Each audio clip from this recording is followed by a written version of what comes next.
మహాభారతంలో పాండవులు అరణ్యవాసంలో ఉన్నప్పుడు వాళ్ళని పరాభవించడానికి గోగ్రహణ ఉదంతం చేస్తాడు దుర్యోధనుడు. వాళ్ళని అవమానించడం కోసమని తన మంది మార్బలంతో అక్కడికి వచ్చి హడావిడి చేస్తుంటాడు. ఆ టైంలో గంధర్వులు వాళ్ళనందరినీ పట్టుకుంటారు. అక్కడ ఒక చెరువులో వాళ్ళు ఇష్టం వచ్చినట్టు ప్రవర్తిస్తున్నటువంటి సందర్భంలో అప్పుడు వాళ్ళని బంధించుతారు గంధర్వులు. అంత పెద్ద శక్తివంతులు కూడా గంధర్వుల ముందు నిర్వీర్యం అయిపోతారు.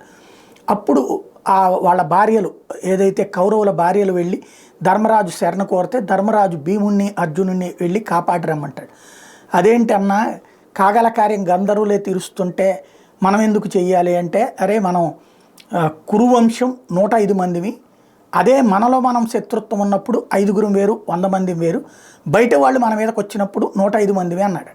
ఇప్పుడు అది ఎందుకు చెప్పాల్సి వస్తుందంటే, పాకిస్తాన్ మన దేశంలో భాగం, ఆసియా ఖండంలో ఒక భాగం. పాకిస్తాన్తో మనకి చాలా గొడవలు ఉన్నాయి. కానీ దొంగలు, దుర్మార్గులు, ఉన్మాదులు పాకిస్తాన్ వేధిస్తుంటే వాళ్ళను కూడా మనం కాపాడతాం. దానికి సజీవమైనటువంటి సాక్ష్యం సాహస విన్యాసాలు చేస్తూ వరుస పెట్టి అనేక మంది బందీలను కాపాడుతున్నటువంటి భారత నేవీకి సంబంధించినటువంటి ఒక ఆపరేషన్. తాజాగా సోమాలియా సముద్రపు దొంగల బారి నుండి మరొక నౌకని రక్షించింది భారతదేశం. అయితే వాళ్ళలో 19 మంది పాకిస్తానీ నావికులు ఉన్నారు.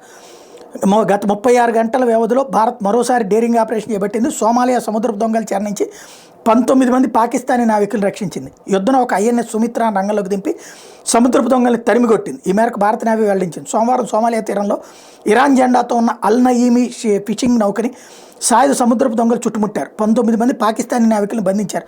దీని మీద సమాచారం అందుకుని భారత యుద్ధ నౌక ఓడను అడ్డగించి బందీలు విడిపించింది.